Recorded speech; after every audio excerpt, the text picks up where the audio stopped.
instead of Julian Pastry time, we've got Zach Rusty Pie. And I just wanted to start by saying I really wish Zillion won. It's a personal thing.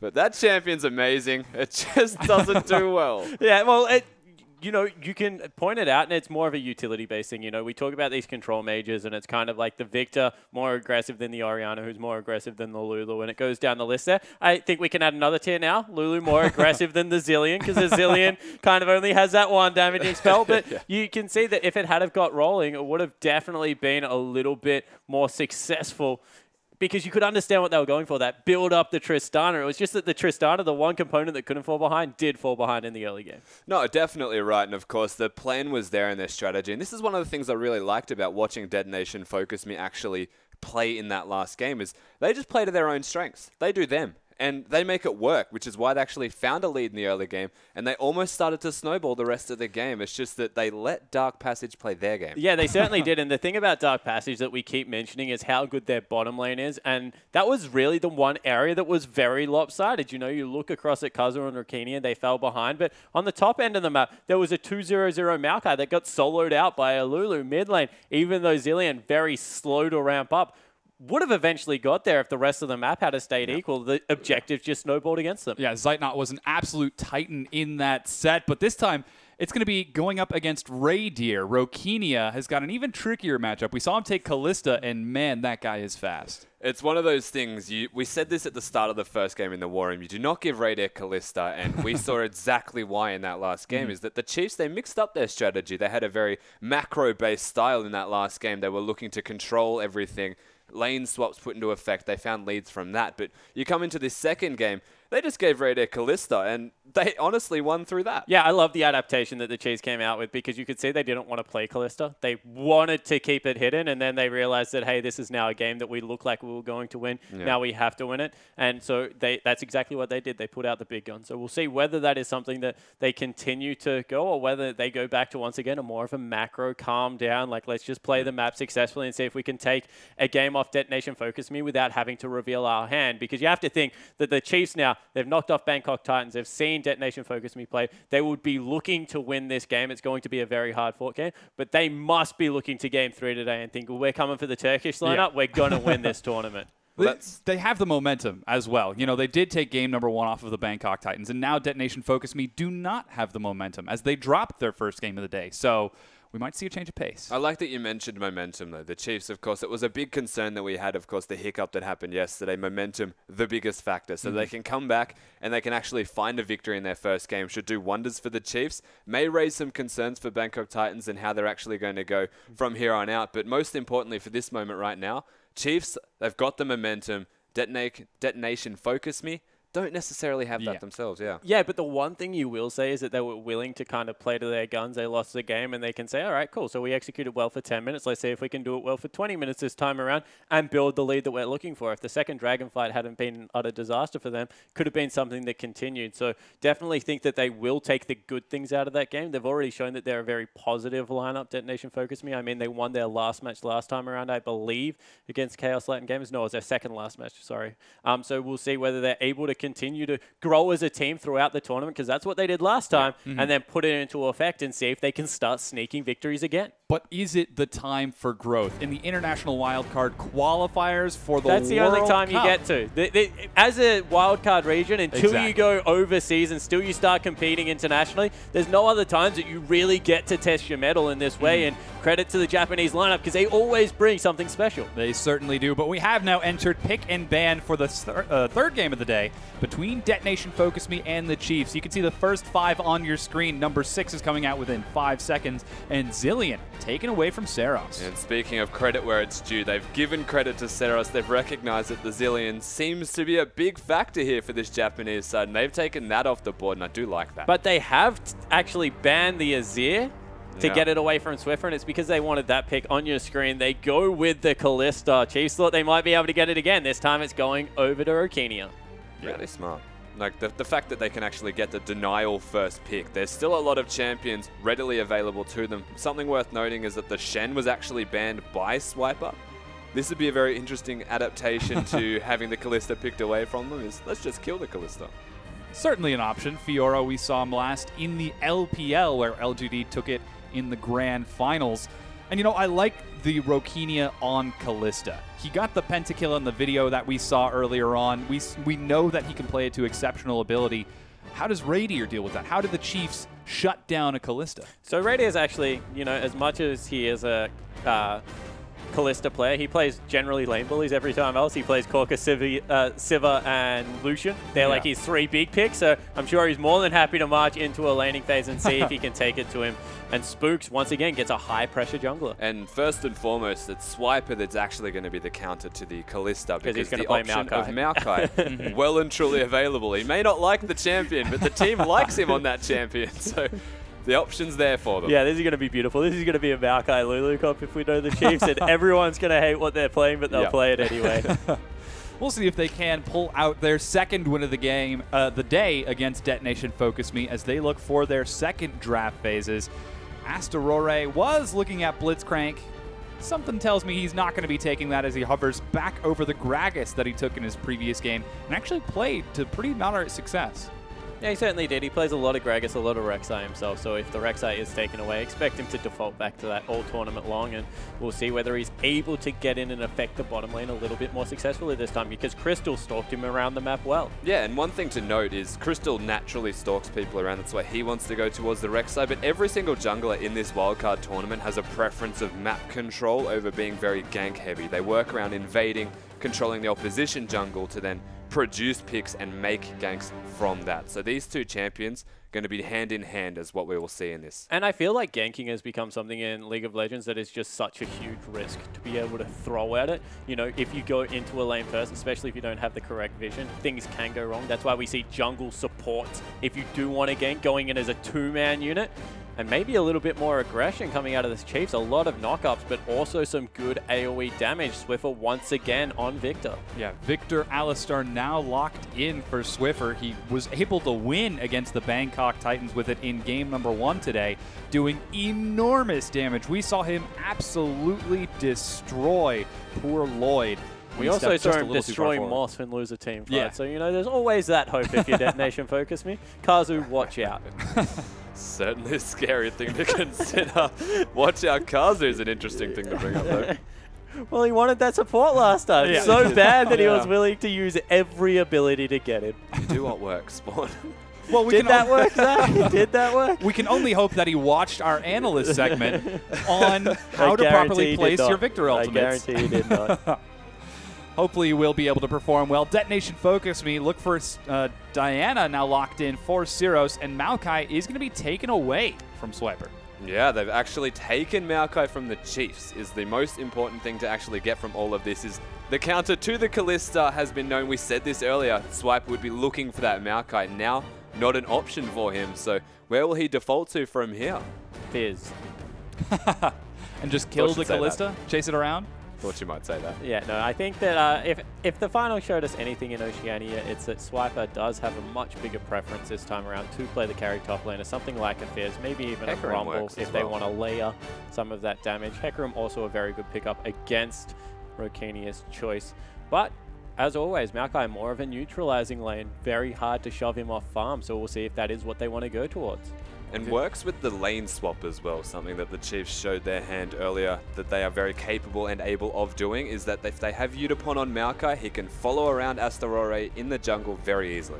Yep, so it is going to be the Hecarim. Yeah, Hecarim locked in for the Chiefs for that last pick, chasing Kalista down rather effectively without unit collision. Should make for a better top lane, but those are our final team compositions on screen. And you have to say, maybe a little bit more aggression this time out of Detonation FocusMe, not really a protect the AD carry lineup. Instead, they've got double teleports going to be able to force fights around the map. Syros probably going for the Nash's Tooth, a bit more of a split pushing build. And on the Chiefs lineup, they have the big teleport flanks that will come out of Swiper, and see if they can smash the AD carry and gain control of the map that way. I feel like a lot of this does come down to the teleports that you mentioned and how they're executed, because the real issue here for the Chiefs is the 1-3-1 potential threat that can be brought out. In saying that, Spooks on Rek'Sai, we've actually seen it from him in the past. He'll go to the side lane, and he'll be the one to deal with that other split pushing threat. Yeah, we've actually even seen him in games where he knows he has to be the split pusher, pick up something like a Black Cleaver to help out his split pushing, because, you know, it's a very real threat, especially as soon as you see the double teleport. You go into the Maokai lane as a Rek'Sai, you make sure that the Hecarim is the one dealing with the damage source, which will be the Diana. You put your jungler into the laner with the top laner. There's not really much they can do there. They neutralize each other. All of a sudden, you have this fourth member of the Chiefs picking up all this farm. We'll have to see how that works out for the Chiefs. Once again, they've got the momentum coming into this set. Can they carry it through into another victory as they look to get to their last game of the day against Turkey later on? Certainly, it would be a great boon if they can pull it off, but Detonation FocusMe looking to reclaim a win of their own. Yes, certainly. They want to get one back. It is round robin, and of course, being one down is never a position you want to find yourself in. So coming into this second game in a row, they're warmed up now, they're ready to go. Surely they'll find their stead soon. Yeah, and they certainly have been able to put together a pretty good team comp right now, so we'll see whether the Japanese lineup can make the adaptations very quick. They're playing the back-to-back right now, and see if they can take it to the Oceanic team. Yeah, we do actually have a pause at the start of the game right now. We're going to work that out and get right back into it in just a moment. Should be a relatively brief one, but let's talk a little bit about Detonation FocusMe. You know, we've talked about how the Chiefs are going to play with spooks around the map. We've talked a little bit about the double teleport of Detonation FocusMe, but again, Rokinia, he's on that Kalista. It was first pick for them. Yeah, Kalista Thresh is just such a bully lane. They have to see whether they can get ahead in CS this time around. We talk about how Kalista, with especially the Blade of the Ruined King into the three-prong weird item. Hurricane. Oh, Runan's Hurricane. Thank you very much. That was easy for you, like huh? Fizz weapon. That's all I could get from that. Tried it? He tried it? No, the Runan's Hurricane. So Rokinia will have such a cheap threshold on the items, and it gives double attack speed. You ramp up really quickly as a Kalista, so being able to control the early game, it's not like you need the big crit, need the attack speed item to augment it there with the Infinity Edge as well as a PD or a Static Shiv. So also with Sustain earlier on in the map is a little bit safer. So, you know, I like the Thresh for this team. Means that they have a much smoother curve throughout the game. And right now the pressure is on Radier and the Chiefs to be able to set up ganks and, you know, the team fight skirmish style with that Sivir ultimate, the big donkey whistle, the go button. So it's going to be about execution and who can get it done quicker. So I like that you brought up the fact that they were the only lane behind here from Detonation FocusMe in that last game. They were struggling a lot up against the Kog'Maw matchup, and that may indicate that the Chiefs want to go for standard lanes and bully them out in the 2v2 again. But you look at that lane that you just spoke about and how overwhelmingly strong it is. I would be surprised if the Chiefs actually took the 2-on-2 and didn't lane swap, because they've got the Sivir to take down objectives like they're nothing. Yeah, I 100% agree. I think the Chiefs will see if they can get the deep vision. Yeah, and we have loaded onto the Rift. It's Detonation FocusMe versus the Chiefs. Third game of the first day of the International Wildcard Qualifiers for Worlds 2015. Looks like we do have both AD carries on the bottom side right now, but it's still very early. Yeah, Kazu died. Oh, he's back. Oh, okay, good. All right. So we have loaded in. We're seeing a pretty much 5-point defense coming out of the two. Doesn't look like Kazu is going to get aggressive once again. Oh, not again. I just hate that the ducks are on top of each other. Duckception. It's the one thing that annoys me. Duckception, mate. Have you guys seen the turtle yet? 30 seconds until Turtle? minions Yeah. I've only ever seen the ducks. It only pops up in like once of every 10 games or something, or 1 out of every 20. So, oh, God. The answer's no then. I've only ever seen the double duck. Raider's going to be a scumbag and scare it, I have no doubt.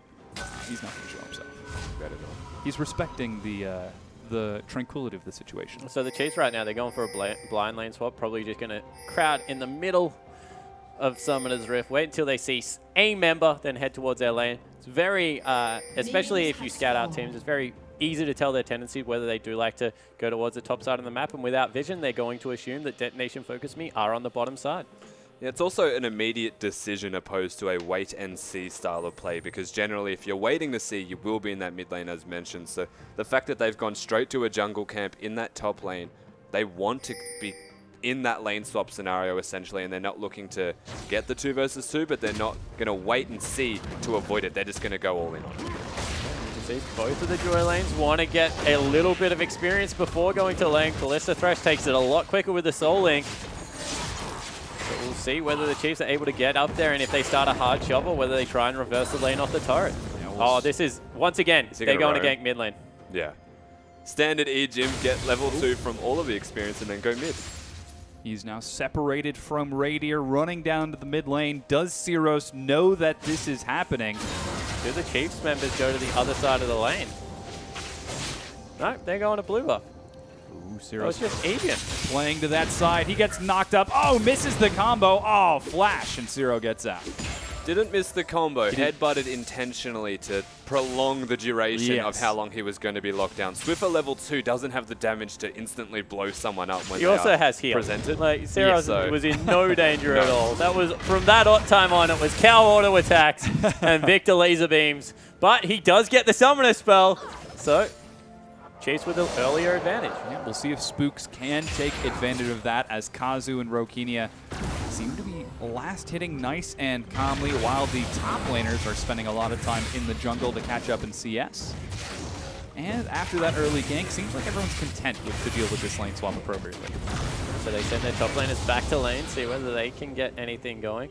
Gonna have to see whether Spooks gets in here and tries to get a gank down, because both he and Swiper did get level 3 and 2 respectively. Ejim's also there, so this is a dangerous moment actually for the Detonation FocusMe lineup. If they get killed here, it's so rough. Mind you, Asterore is right there, and he's prepared for this. So. Oh, he's spotted out by Spooks over the wall. He could find Ejim. Here comes the Kalista Spirit. Really nice one. Oh, didn't get it. That was super smart though from the Gragas. And Swiper's been chunked out. He's gonna get it. Oh, he already was ignited as well. Yeah. Kazu going very aggressive in that lane along with Rokinia. They're going to be the ones trying to take a lane advantage in this set. So Swiper didn't burn any potions, it doesn't look like. Just that flask, going to be able to teleport back in lane. That's why you don't use it. And it looks like a lot better of an early game this time for Detonation FocusMe. Rokinia and Kazu putting out a lot of lane presence. Yeah, for the bot lane in particular, they are doing very well. But they've also got slanted lanes. It's not exactly standard, because Radair is up against the tree in that top lane. He's not going to be looking to be interactive whatsoever. He's more so going to control the minions so that he gets all of the farm that he possibly can before it comes back to standard. So ideally that BF sword, so that he can come back in with a relative item strength, in that if he directly hits the other person, and it's not for a prolonged trade because it is Kalista, where Rokinia would win, otherwise Radair will. Spooks looking for another gank onto Syros in the mid lane. Doesn't quite find it as Syros gets out with his life. He already returned to base for the standard Diana double Doran's rings to try to keep in lane. But Swiffer still trading out as best he can. 5 minutes in, it's a calm, patient game. Yeah, neither team really giving away much right now. You can see Radiant continuing to push into the Heck Room. It's meaning that both top laners getting relatively good farm and experience at this stage of the game. Syros, with that extra buy, going to turn into a lane bully as this continues on. Swiffer doesn't really have the resources to be able to chunk him out. And actually, bottom lane's being forced to reverse, so now maybe Swiper gets denied. You know, the fact that they're getting equal farm though for the top laners thus far is almost favoring the Chiefs, because the 2v2 lane was not what they were aiming for. So they've definitely come out not directly ahead, but favorably given what has happened to them so far. The question is, as you mentioned, Swiper could start getting denied, whereas the top lane's a 1v1, so he's never going to get denied from farm.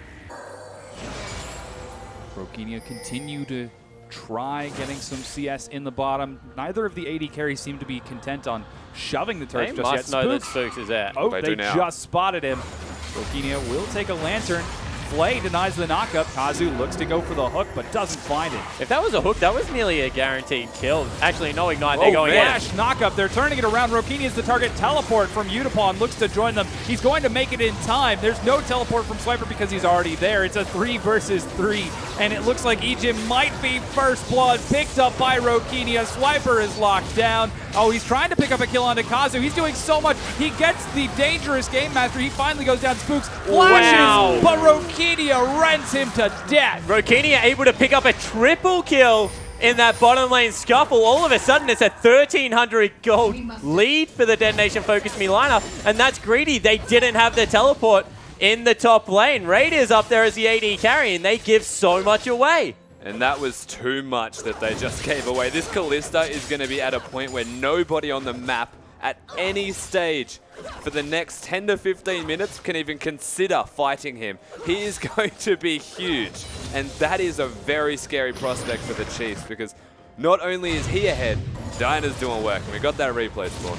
Yeah, so you have a look here. They go aggressive with the flash engage, but that means once they're in, they can't out. Udapon smashes first before he twisted advance, and that just means the chase continues. The persistent damage of an AD carry in this fight is so huge. Chiefs think they can reverse it because they finally have the minion aggro, but you can see Rokenia with the Ren just doesn't go down, clutches out on the second Ren because of the reset, and all of a sudden they've swapped Rokenia into the top lane because they know that Radier is going to run. Yeah, and smartly so. They are very aware that Radier doesn't want to be against him, so they're going to control anywhere they can get objectives for free. So you can already see the pings on the minimap. Rokenia doing exactly what Radier did, honestly, in their first game. He has rotated to a lane where the objectives can now go very handily towards himself, and there shouldn't be any contest. Yeah, the danger is if they give up Dragon here because of the 2v1 in the bottom side of the map, and therefore lose an objective, but they will be able to pick up the top turret at least, you think. Yeah, they may keep going, to be honest. So it will be a gold trade at the least. Yeah, they definitely can. Unless Swiffer rotates up there, not really the wave clear they need. Chiefs look to secure their first Dragon in this set, but another Tier 1 will shortly fall to Detonation FocusMe. No, that's actually the first one. And this time, Rokenia feeling so much better than his previous game. It's not going to be a 60 CS deficit this time around. Well, hopefully not yet. I guess the question is, Japan, the Japanese side, they've actually traded gold for just the Dragon, so the Dragon win condition is always going to be there for the Chiefs, and they're denying the first Dragon from Detonation FocusMe. But gold is much stronger for actually snowballing a game out through item advantages, which then allows you to team fight. They're still going right here. Yeah, so they actually denied a lot of minions, by the way, which is why they shouldn't be able to keep going here. Yeah. But they are. Tier 2 is still going to stand. Radier looks to answer on the other side of the map, but Udapon will keep his Tier 1 standing. And Radier, with his BF sword, will just continue to play safe. We're seeing recall out of Udapon, and looks like Rokenia the same. So Swiper has a cannon creep, so he can hold the lane there for a very long time. So Udapon probably going to get denied a little bit of CS, going to have to overextend at the least to be able to secure it. At the same time, Radier's got a huge creep wave. It's about to smash into the turret. Chiefs might be able to get one back here just because of a little bit of misplay. They greeded out on being able to continue the push in the top lane and didn't get anything for it. That fights Detonation FocusMe quite hard, actually, because right now they're in the driver's seat. They should be, like, especially with a Blade of the Ruined King, Radier doesn't want anything to do with the lane, but now that he's got the turret, he can just go back top, avoid the Kalista for as long as possible. Yeah, and they had no reason to get that turret down, to be perfectly honest with you. We mentioned it as they were hitting the turret. They let minions die, and then they decided to continue to push. But they couldn't get anything because there was no minions as they'd let them die. So that free turret, you mentioned how important it is for Radier to avoid the Kalista. It's just super important for the map in general because they're going to naturally go back towards the bottom lane. And Swiper's kept this frozen for a prolonged period of time. And look how far back it's starting. They only let one kill. All of a sudden, there's another creep wave coming. So that will be double creep wave when it hits the turret. Chiefs should be able to pick up another objective. They've even gone for the Berserker boots on Sivir before anything else to see if they can get some extra pushing power. But at the same time, Detonation FocusMe with this 3-0-0 Kalista doing the same thing. Yeah, they're going to take the bottom Tier 1, now up 2 turrets to 1. Might look for some pressure onto that bottom lane Tier 2 as Radier looks to rush down another one. Here comes Spooks. He's going to find Asterore as he smites out his Wolf Camp. Will he be able to keep this turret standing? Their wave clear is lacking without the Victor or the Sivir nearby, so they need to rotate more than just Swiper to deal with this, or it will go down eventually. Of course, the trade's being made by Radier. We can see that happening, but a second turret for one is definitely not working. Yeah, the Chiefs trying to make their presence known at the least in this bottom lane to stop the bleeding.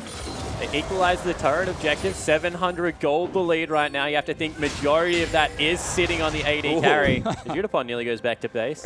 Yeah, he almost went on a journey. Yeah, Radier is going to make it out. It's now 2 turrets to 2, still 1,000 gold in favor of Detonation FocusMe because of those additional kills onto Rokenia. And Detonation FocusMe have been playing around the map very well to get that Rokenia damage spike onto the turrets that they need to. Big question is, what's next? Yeah, so Dragon probably going to be the next major objective that we see fight over. The problem with Sivir as well as the Kalista, probably not going to be able to push into mid lane. at this point in the game, although they can definitely send the Kalista towards that area and start split pushing with the Diana, who has very real kill threat on at least Radier at this stage of the game, if not Swiper as well. So we'll see exactly how they want to play it out. Chiefs probably just want to continue to delay, honestly. No one wants to fight a 3-0-0 Kalista, and they're doing a good job of it so far. So I like what they've done here. Syros is itemized for his lane, so he's looking to not die in lane, just stay up in farm and maybe work towards that second item. And that's perfectly fine, given that they have the 3-0 Kalista, because right now they can be the one that split pushes and actually just utilize the strength and the fact that Radier doesn't want to be there, get down those turrets, get down those objectives, and then start to pressure the middle lane once they're all down from the side lanes, and have Diana split push with that teleport. And here comes a big collapse. Kazu into the jungle. They've got 2 deep wards. Detonation FocusMe, we said that when they're ahead, they set up for objectives very well, and you're seeing that out of their jungler and support. They've just gained control over the Dragon area. And the Chiefs only with 1 ward, none of their deep vision that we're used to seeing. Probably going to be forced to give up Dragon number 2. Have to see if they will, as currently it looks like the Chiefs are content to sit back, defend the turrets that are still standing. Don't try to contest the vision, as that Kalista will destroy you if she finds you. Dragon's up in a minute, but Scuttlecrab currently is being taken by Chiefs, and Spooks looks to secure his own red. Not to mention, both of the top laners have got teleport available, so we'll see if any action breaks out for now, as once again, everyone just continues to farm it up. So you wonder where the Chiefs gank the top lane right now, see if they can get Swiper rolling, because they can't realistically contest the bottom of the map and have decent wave clear there at least. Right now, like, as we said, probably stall is the aim of the game, just because the gold, whilst relatively close, is skewed on who it is on it, because Kalista's just so strong at this stage of the game. So that's honestly the best idea the Chiefs could possibly have here, because every other lane has the wave clear, and they just need the Hecarim to be the strongest so that he can Only danger is that Syros can get there. Yeah. So that is very true. But again, if the Hecarim is at least big enough to deal with anyone that he's against, he will be fine. The other lanes are always going to be okay in terms of dealing with Siege, and the Siege isn't that great from Detonation FocusMe unless they dive. So there's a lot of positives to what is going on here, but I mean, this Japanese side, they don't look like slowing down yet. Yeah, they certainly have got the momentum. Interestingly enough, the gold has evened up between the teams. Detonation FocusMe barely 300 gold ahead, as Dragon number 1 was just secured by Detonation FocusMe. And, you know, they do have the momentum. They secured the Dragon just now by putting out that superior vision control, and they even were able to steal away the blue buff. But Chiefs, they seem to be okay with it. Yeah, exactly right. This is something that we often say about the Chiefs, that they are good in the early game, but if they lose the early game, they're just more than happy to give it up completely, wait till it goes late, start team fighting. So we'll see whether that continues, as Syros looking to get aggressive on Swiffer. Death sentence did miss. He's going to walk away with his safety. A big concern, though, for the Chiefs has been their mid-game in the past. They've got a strong early game with a good laning phase. They can team fight like monsters, like nobody's business. But they're going up against a Diana, a Kalista who's 3-0. Can they even survive the mid-game to make it to that late spike? Yeah, so that's the concern, is the Chiefs, you mentioned their strengths and their weakness being that skirmish side. They're against a team that can skirmish. But the strategy seems to be very set in stone from this Detonation FocusMe side, that I don't think it'll come down too heavily to skirmishing. And that's mostly because Chiefs aren't allowing that to happen. They're playing like they never want to skirmish. They just want to farm up. They're just freezing lanes. This is like super dangerous. There's a reason we don't see this, is because it's so easy to brute force. But with the, so they finally start pushing out. I was going to say, with the potential, I guess, anti-dive of Alistair, the Rek'Sai, as well as Swiffer's Victor in the mid lane, it looks like they were very content to just allow that to happen. Patient play from the Chiefs as they're awaiting this one out. Detonation FocusMe trying to reclaim momentum. Well, they've got momentum, trying to maintain it. But it seems like Chiefs are putting some brakes on to Detonation FocusMe just by sitting and being safe. That's exactly what they'll continue to do until they find their way in. The Chiefs always looking for that vision control to translate that into something else. And I mean, they're doing it really well right now, and this is the Japanese side that just aren't finding a way in. Yeah, exactly right. They've started the split push. They think that maybe Diana can pressure a turret, see if she can maybe dive once she picks up the Zhonya's Hourglass and get Radiant away from a lane. At that stage, it has to be Hecarim, you think, that responds to it. So will Swiper be at the level to be able to do so? The Chiefs wave clear, this is honestly where they come up trumps because they're not going anywhere in the mid lane. They're just sitting there and continuing to clear wave after wave, and it's onto the control mage, it's onto Victor, who honestly we saw last time has the potential to just delete an AD carry at will. Yeah, and again, it's on the back of Japan now. They need to actually make something happen proactively. They're playing slow, they're being very methodical in their styles, and they're working around the dragon, which has been the free objective. So they're getting the vision. But all they've really gotten is the dragon from it. They use the 3-0 advantage to get a turret in the top lane, a single turret in the bottom lane, but that was all traded and matched by the Chiefs. So overall, the only advantage they've really got is 3 kills on the Kalista. Syros is going to steal the Gromp away from poor Spooks on that side of the jungle as Syros continues to split push. Asterore and Kazu look to snag away the Raptor camp, in which they succeed, but they got the big one. Little ones went over to the mid laner, and you can see that this is a definite tactic right now. Isolate the mid lane, continue to get farm onto your AD carry, sweep out wards, try and pressure the map, and leave Diana to do her thing down bot. DetonatioN FocusMe continue to look for a crack in the Chiefs' armor, but so far their defense has been impenetrable. Since that first blunder fight in the bottom lane, that did give the 3 kills over to Rokinia.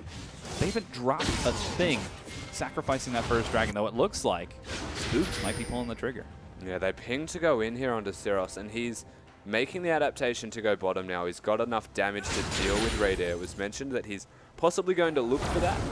But the way that he's going about it and the way that Raider's dealing with it is that he doesn't want to be in that lane if the Diana is visible. Yeah, and they're both doing that. Have a creep wave. Yeah. But you're going to push it anyway. Yeah. You want to auto attack. You've got a passive.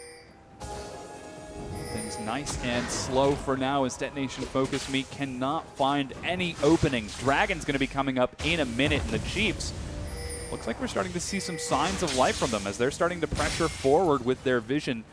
Might they try to contest this upcoming dragon? I don't even think they have to. Right now you can see that their game plan is like really solid. Just continue to farm out, continue to funnel CS onto all their 3 big carries. They think that because they, once again, have a 3 threat comp. I can't speak about this enough. The Chiefs feel that when they have 3 threats, at least one of them is going to get up. And right now, although the game is relatively even, you have to say that you trust in the Hecarim's power to be able to get in the Kalista's face. You trust in Victor being able to zone people away from that fight. So the Chiefs are probably content. At the same time, DetonatioN FocusMe, they can continue to build this objective lead, although the Chiefs now looking for a pick. Yeah, they've shown a lot of confidence with working around objectives here, DetonatioN FocusMe, but right now the Chiefs seem to be looking and waiting for an opportunity to actually make a pick around the dragon, because they're the ones with complete control of the entirety of the bottom side river. Scary situation for DetonatioN FocusMe. Kazu was suddenly having flashbacks to what happened to the last support who faced Swiffer. He's not going to end up walking too far forward.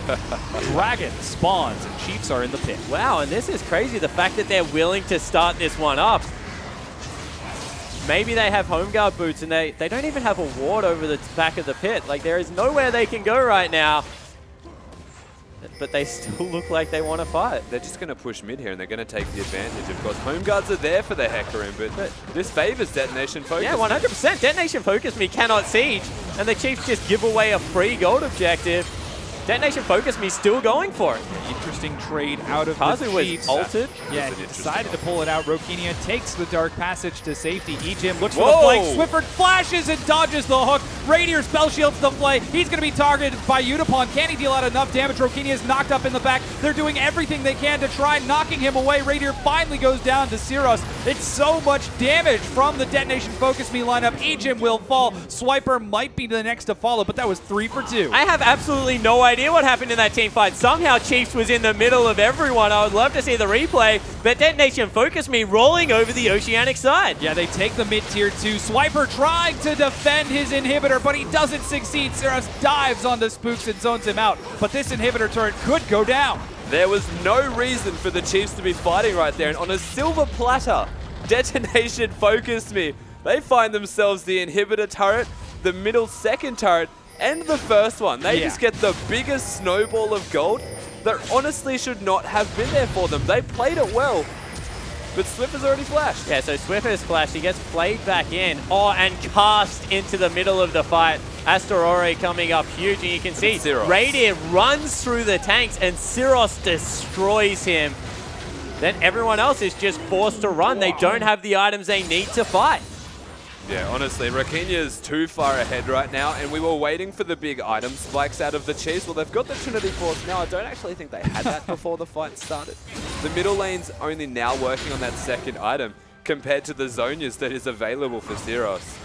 That was not the time to fight. If they were looking to hit a power spike and utilize that to negate any gold advantages, well, they did not pick the ideal scenario. And Detonation FocusMe, they capitalize on it real well.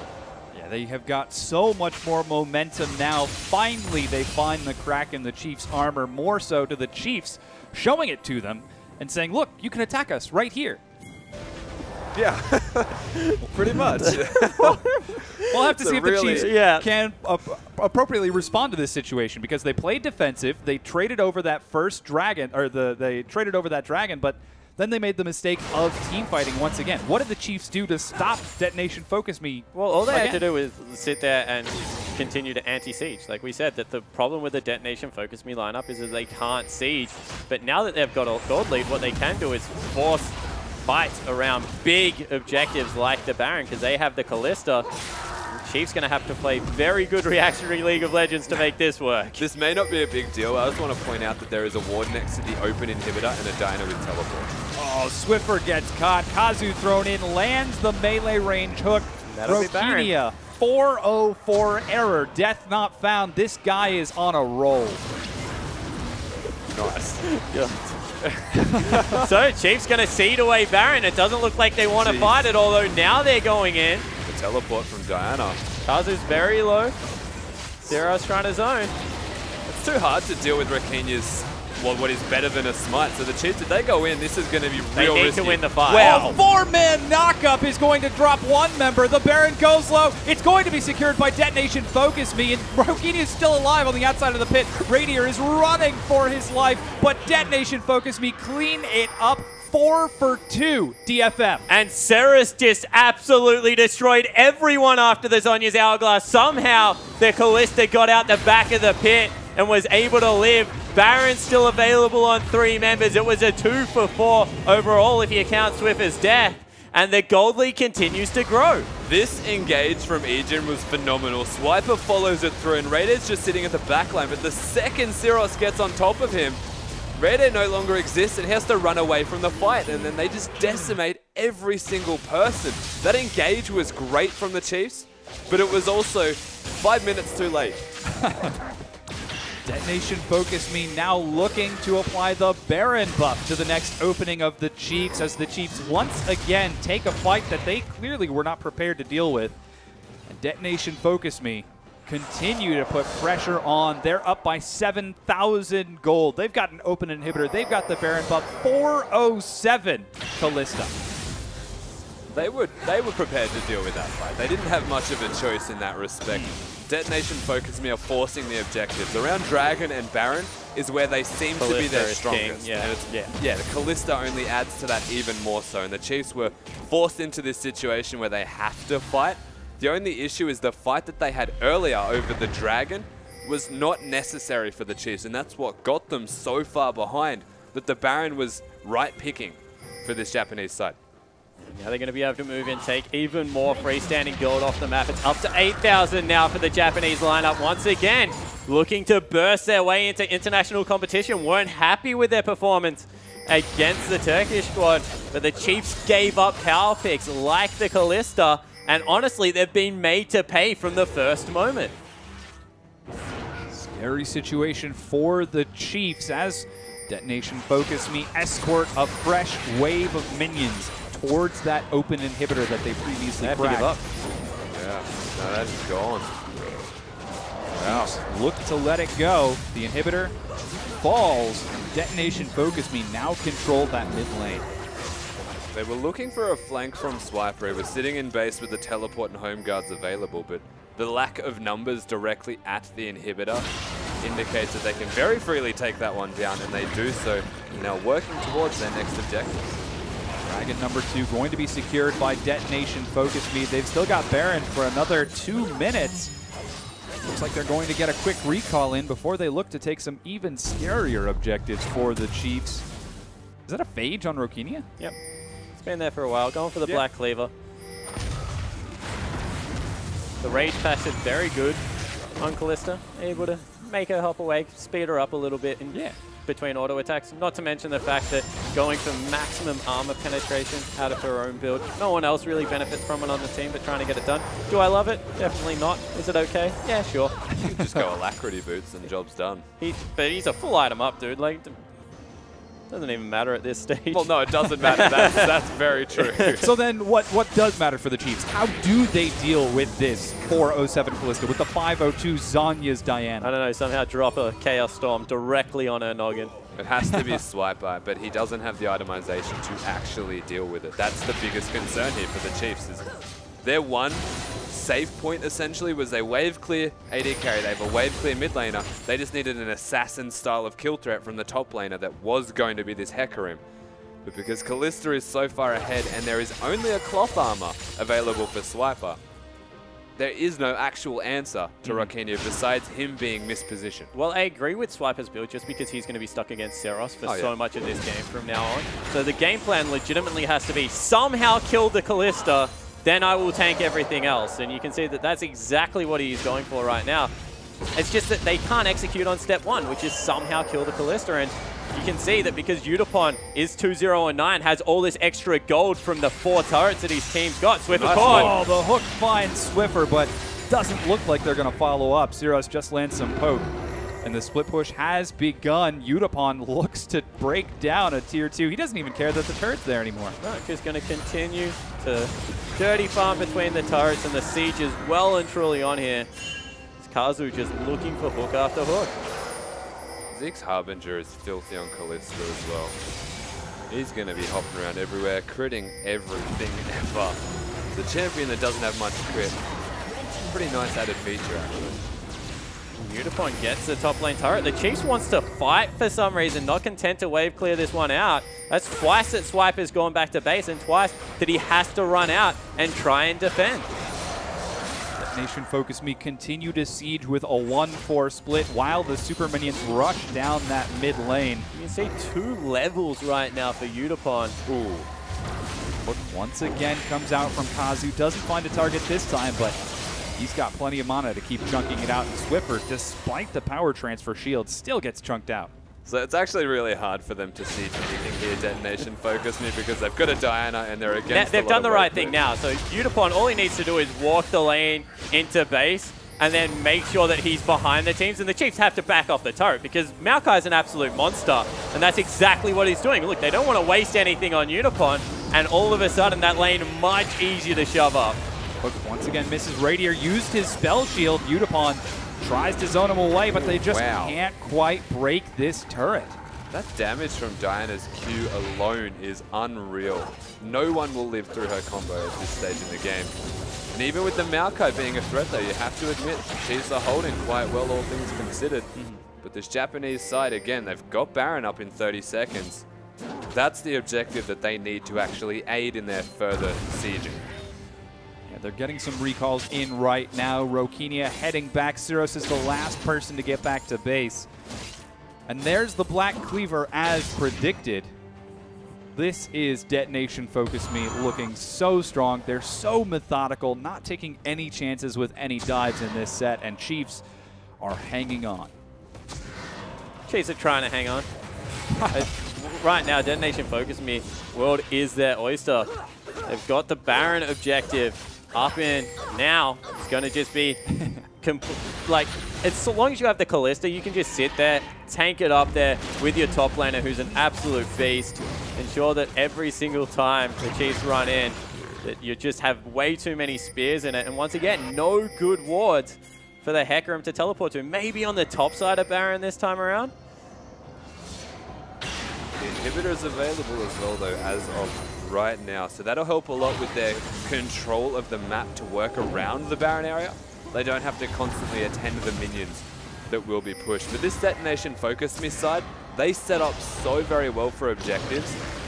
They're actually just going. This is the danger, though, that they've put the home guard in base, and they actually take a lot of damage from it. So I don't agree with that, although now they have the flank. The teleport, he's looking to get onto Radier. He catches up Spell Shield, and he gets knocked out. Chiefs effectively escape, and Swiper sitting in base with a teleport of his own. And all of a sudden, they've got 2 waves that they have to go deal with. I think that they were much better off just putting Udapon in the pit, honestly, tanking it up forever, using all the spells, making sure Maokai is getting his health back, and forcing the Chiefs to come to them.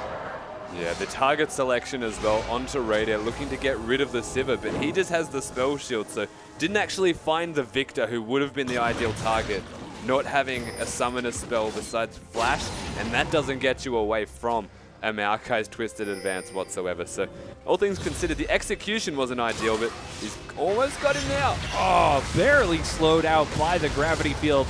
Swiffer's able to get away from this one. Dragon is spawning. If they can't take the Baron, they'll take the smaller one instead. Detonation FocusMe are grouped up on the pit while Sero splits with his teleport. Could be picked off, though. Oh, no, they back away. Yeah, right now, I don't think he can be picked off. I think that he kills the jungler pretty easily.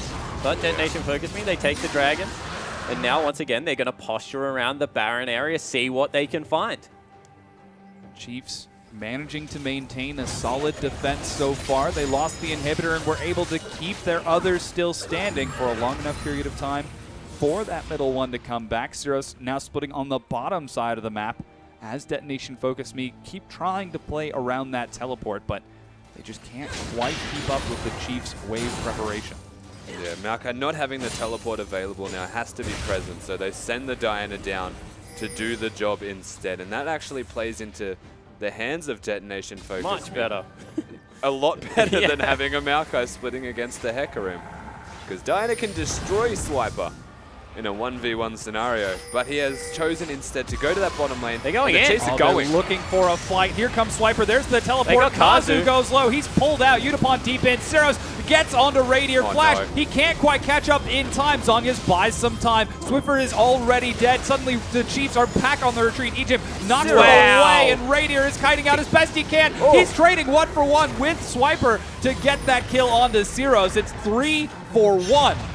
But can they get the steal here? You know, Kazu is so low. Udapon's still with the team. Teleport's available. Teleport is available out of Swiper. It doesn't look like the Chiefs want it, although they have a ward over the back of the pit. Once again, Udapon probably going to be too much. Going for it. I don't know whether you can get it, man. That's a Callista. He's been spotted That's a lot of spears. Yeah, no, that's a whole lot of spears. Drops the sweeper. Oh, doesn't quite steal it. Rokinia secures Baron to Detonation FocusMe on top of 3 kills. So that fight actually just was not executed well by the Chiefs at all. They press the go button and they just commit to the fight, and they do get one target down really low. Kazu was super low, but he just gets pulled in by a Callista, and he's never going to go down, so he's not the first target that you're looking to hit. Rokinia shows up to the fight, and Victor actually just completely flat. Yeah, let's take another look. So Rokinia got around the corner. It meant that the combo didn't go off, and now Egypt's on the back end. So first dash is used. Radier has to back away. Zhonya's getting the cooldowns back. Make sure that you're back here, able to dive again. And Radier gets a crit of a lifetime there, so that the Diana goes down whatsoever. Otherwise, that would have been a 4-for-1. And even worse news, and once again, they're sieging up mid lane. Once again, you feel the Chiefs have to give it up, because if they fight, they're going to lose. Yeah, they are going to be taking this inhibitor. Chiefs do let it go as the Baroned up minions look to take it down. Their waves on the side lanes, however, are not prepared, so Chiefs at least get a few minutes of breathing room, but Detonation FocusMe playing so patient closing this out. Chiefs have just been starved for 30 minutes of this game, honestly. Since that first team fight in the bottom lane, they just have not been able to bounce back. All of a sudden, Zeros has so much room around the map. Udapon is massive. Look how tall he is, at the least. That's not what I was going for, but he is. You know, he has a Thornmail, has those 4 pretty much completed items now, moving towards number 5 and 6. And the Chiefs just haven't had an answer all game long, and Japan have been playing this beautifully. Yeah, look, they really haven't had an answer. And It's not a proactive style from Japan, it's just active. They know how to work the map, they're very aware of where they want to go next, and they do so, and they execute very soundly. But when they're ahead, that execution is actually far better than it otherwise would appear. So they find 3 kills under the Kalista, and immediately they start working the map like they have been doing this for years, and it was nothing for them to do. Yeah, and now they're face taking up a turret. Not even waiting for the creeps to get here. Now they do arrive. This is number 2 going down. Oh, Knockup finds Rokinia, but Zeros dives on the Radier and destroys him. Rokinia says, you are an unbreakable Alistar, but I am Kalista. He's going to chunk him out one moment the ultimate wears off. They continue to kite forward, and Chiefs are falling one by one. Swiper falls, Swiffer falls, Spooks goes down, and Ace for Detonation FocusMe. They're going to get on the Nexus turrets. They're going to take the game against the Chiefs. And the Japanese lineup absolutely dominate the Oceanic team. Detonation FocusMe, clean ace, 12,000 gold, Nexus crushed, and the Chiefs are in disarray. That was about as methodical as it could possibly be for this Japanese side. They win their lane, and from that they win the game. Very easily work from them. And I cannot believe the Chiefs didn't respect the Kalista. Like, as a team that plays it so often that gets banned away from them, they leave it up. They don't respect Rokinia after his 60 CS discrepancy, and he completely destroys them after that skirmish down bottom. Yeah, Not to mention the fact they didn't respect the lane swap. That was... Yeah. So something that definitely shouldn't have happened. They were forced into lane swap scenarios, then they got forced into even worse scenarios by being they picked the fight, man. They flashed on top of it. Teleport was available. Utapon able to get down there, impact the bottom lane. Radier stuck top lane. You know, there's nothing he can do in that case. You can see the Japanese lineup, grins on faces. That feels much better than losing a Dark Passage. Oh, yeah. After that defeat against Dark Passage, it looks like a completely different team. Detonation FocusMe with just a little bit of an advantage. They could be real contenders. They warmed up and they woke up in that game. It was certainly a sight to behold. If the Chiefs can take down the Bangkok Titans and this Japanese side can take down the Chiefs, then we've got a tournament on our hands. Very open tournament to come out of this. And, you know, that's what you need, the momentum games. Day one, remember, you have to play everyone twice. All of a sudden, there's a little bit of a mental edge over the Oceanic team. We'll have to see if they can take the win tomorrow when they play again. But Chiefs, you know, this wasn't the big highlight match for them. That's still coming up, the big grudge match, if you will. Yeah, it certainly is, but that doesn't feel good going against Turkey right now because you saw what Turkey was able to do to Detonation FocusMe. They were able to manhandle them around the rift, especially in that bottom lane. And this time around, the exact same thing has happened. So Radier, Egypt, they need to be able to pull it together in a 2v2 laning phase, you feel, because it's not working what they're doing. And again, a lot of credit to this Japanese side for the way that they played the game out because they got a lead. They turned that lead into the rest of the game. But realistically, and as well as Japan played this, it comes down to the fact that Chiefs were the ones executing the fights. They were the ones looking for these fights when they really shouldn't have to be at all. That was just... you throw a lot of things to shot calling, and, you know, the call for the Dragon was just not the correct call. And you have to credit, like, the Japanese team. Every single time the Chiefs made an error, they had the answer. Every single time they couldn't siege. They were like, we can pressure a neutral objective. Every time the Chiefs went for a neutral objective, you know what? We can now push down waves really quickly. That's what our team comp does do. We've rotated the 2 teleports around the map really well. All of a sudden, Hecarim always has someone answering him. And, you know, in the end, it won them the game. It certainly did. But we're going to toss it out to Pastry Time and Frostgurin to break us through that last match. Thank you very much, and congratulations to Japan. Detonation FocusMe pick up their first win here at the International Wildcard Qualifiers. Things for Frostgurin really starting to heat up. And I believe it's also Japan's second win internationally at an event, so big congratulations for them. And I think that really started in the draft phase. You know, the fact that this was a really important match for the Chiefs, they were the heavy favorites going into this match. Naturally, Detonation FocusMe, the Japan lead, are the underdogs just because of how small the region is. Again, the smallest region of all the competing international wildcard teams. And from Purple side, the Chiefs were looking to pick up, I'm not going to call it an easy win, but probably their most favorable win from the Purple side. Yeah, you have to think so, but like we've seen in 2 Chiefs games already, it's actually honestly been the champion that got them the win in the first one and then maybe was their demise here. Let's talk about Kalista for us, I know a champion that you have a lot of thoughts about. Okay, so everyone has a lot of opinions on Kalista, especially on the international stage. She's pretty much perma-banned in the LPL. We see her banned internationally in AEU. It really doesn't matter. and I'm not going to call it disrespect, but maybe a little bit underestimating by leaving Kalista open for the priority pick on blue side. Now, the beautiful thing about Kalista is just her build pass. So I want to talk about the 3 key items that Kalistas can rush, and it's going to be Hurricane, Blade of the Rune King, and Bloodthirster. Typically, the Bloodthirster has been phased out a bit. It's usually a response to a heavy assassin mid laner. So if you're facing against a Zed, a LeBlanc, something like that, you pick up the Bloodthirster to compensate for your shield when they go to try to burst you. In this case, Rokenia decided to go for that Bork build, so the Blade of the Rune King, and it makes perfect sense when you look at the Chiefs lineup. The fact that they had so much dive potential with the Rek'Sai, with the Hecarim, giving her that extra mobility and that trigger and proc to kite backwards out of danger. Yeah, and again, Kalista, big pick for Raid. You've seen it constantly banned locally here in the OPL. No surprise that Rokenia had a good game on it, and we'll pull up a replay now because I'm pretty sure it started with this. Okay, so this is going to be the triple kill snowball that starts out Detonation FocusMe's train. So here we go. We can roll through this.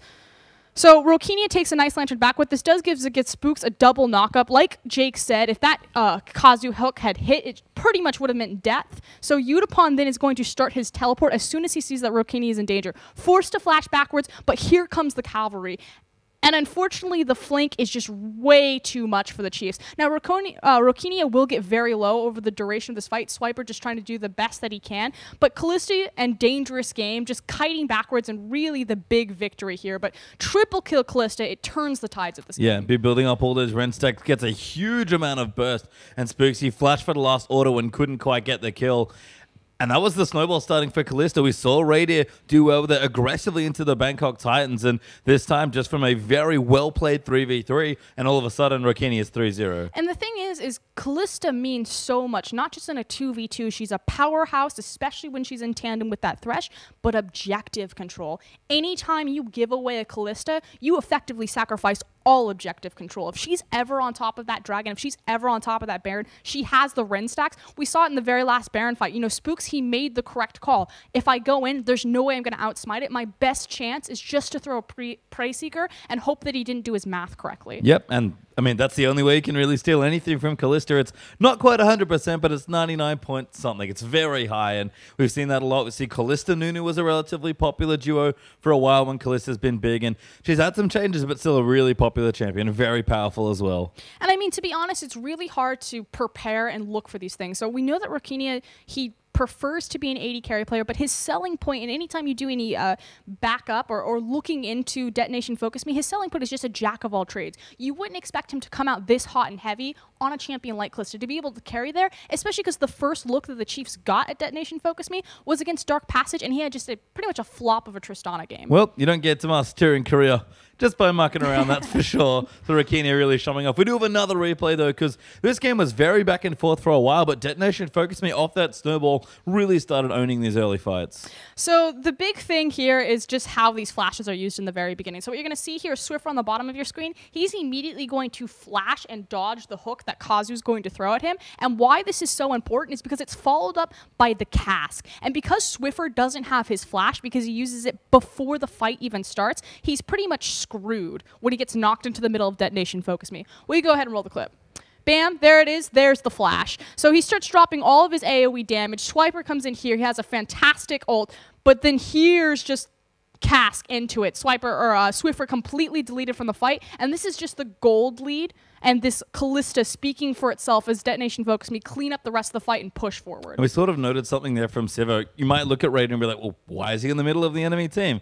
As it turns out, that's sort of how you need to play Sivir, because you do damage at a very short range. So if you can't run with your front line effectively and do damage as they're CCing for you, you're just not going to get any work done, especially against a Kalista that's had such a good start. It was a great composition coming out of the Chiefs. You know, the tandem of Sivir and Hecarim, there's a lot of synergy there just because our ultimate's going to augment directly the damage that Hecarim will do with his devastating charge.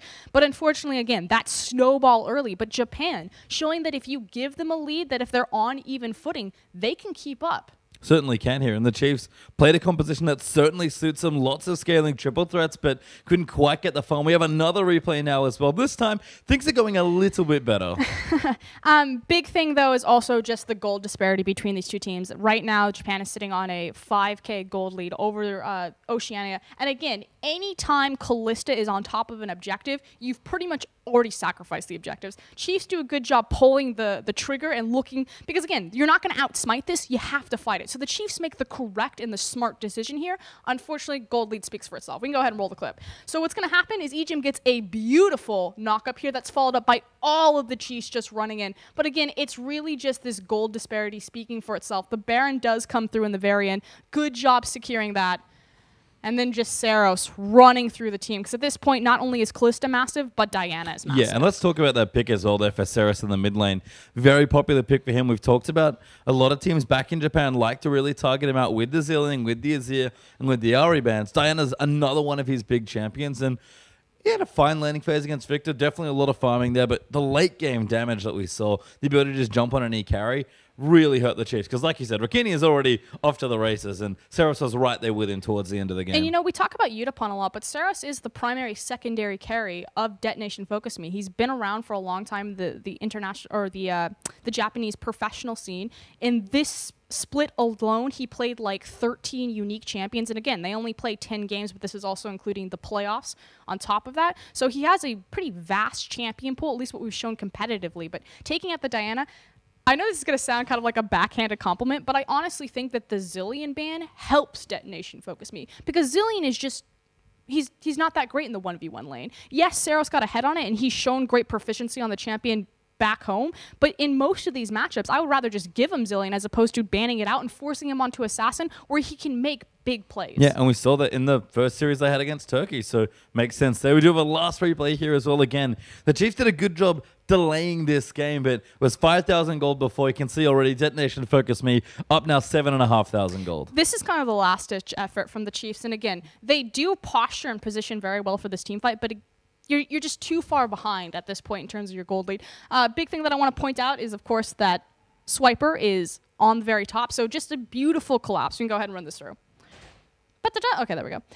So great hook from Kazu. He's then pulled to safety by Kalista, so they're not going to trade 1-for-1. Swiffer is then so out of position just because he tried to follow that one through. And again, Detonation FocusMe, they get all of their resources in one arrow, and they pretty much just spearhead straight through the Chiefs. And Saros literally runs at them in the back line. Gets a triple grab. Takes Radio out, does eventually go down, but the damage was already done. Swiffer tried to effectively assassinate Rakinia because he knew if they got the kill there, they could probably still win a team fight, but Diana's huge, Kalista's going off, and the triple threats for Chiefs, they were there if they got enough gold, but they fell just a little too far behind. And at that point, when you're that far behind, you just can't afford to make any more mistakes. That sounds very obvious, but both these teams are making continual mistakes throughout the game. It just came down to Chiefs made a massive one early that snowballed everything out of control. Yeah, and you can see Kalista, a pick that we're probably going to see less of as the tournament drags on. You have to think pretty much everyone's going to be able to play it at this point. If Detonation FocusMe is starting to pull it out, it's already pretty much a permaban all around the world. Don't think we'll be seeing that one again, but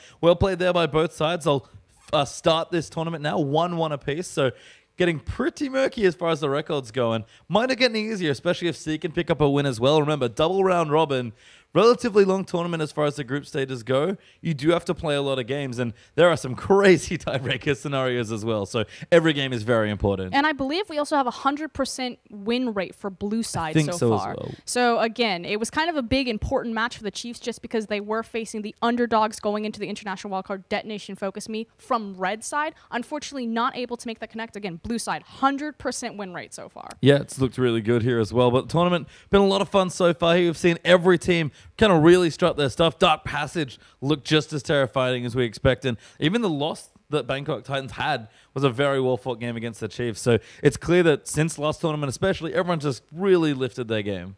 Yeah, and I want to kind of go and touch on the growth that Japan has made again. The fact that they came out so strong against Dark Passage. The fact that they were now unable to unseat the Chiefs. This is a massive victory for Detonation FocusMe in Japan as a region. Yeah, it certainly is. We'll have to see if it gets any better. But for now, let's learn a little bit more about the Bangkok Titans.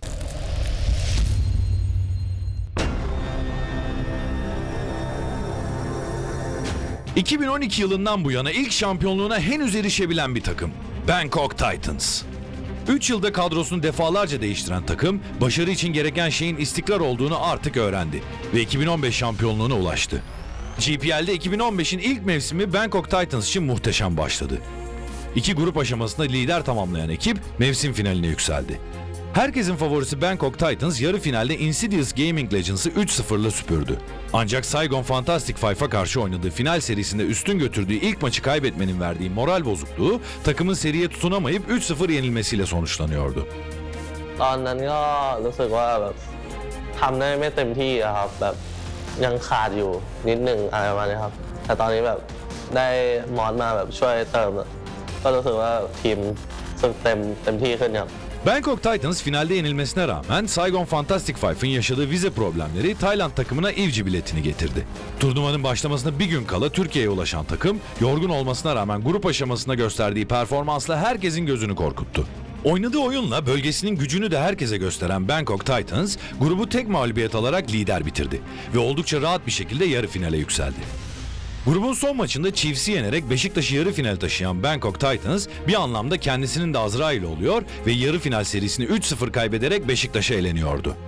คิดว่าเป็นอารมณ์ของคนเล่นตอนนั้นก็ไม่มีกระจิตกระใจจะเล่นแล้วครับผม İlk mevsimin şampiyonu Saigon Fantastic Five'ın katılamadığı mevsim finalleri Bangkok Titans için oldukça rahat geçti. Her iki turu da 3-0'la geçip yaz mevsimini şampiyon tamamlayan takımın son durağı bölge finalleriydi. Well, this time we actually have practice. Last time we came without any practice, and we did pretty well for having no practice and a new player who we've never played with before. This time we have a lot of practice with him, and we should do better. Dünya şampiyonası elemeleri yolunda son rakipleri ise kış mevsiminde kendilerini mağlup eden Fantastic Five'tan transfer ettiği oyuncularla kadrosunu güçlendiren Saigon Jokers'tı. Rövanş için hazırlıklı olan Bangkok Titans 3-1 ile zafere ulaştı ve bölge şampiyonu oldu. ภูมิใจครับที่ได้เป็นตัวแทนสวีเดนเชียก็รู้สึกว่าขอบคุณแฟนๆด้วยครับที่มาถึงตรงนี้ได้ Bangkok Titans aynı sezonda ikinci kez uluslararası arenaya çıkıyor. İvci grup aşamasındaki oyunuyla herkesi yenebileceğini gösteren ekip Warlock önderliğinde dünya şampiyonası için iddialı. ก็เหมือนเป็นความฝันครับถ้าได้ไปก็เหมือนได้ทำฝันให้เป็นจริงครับ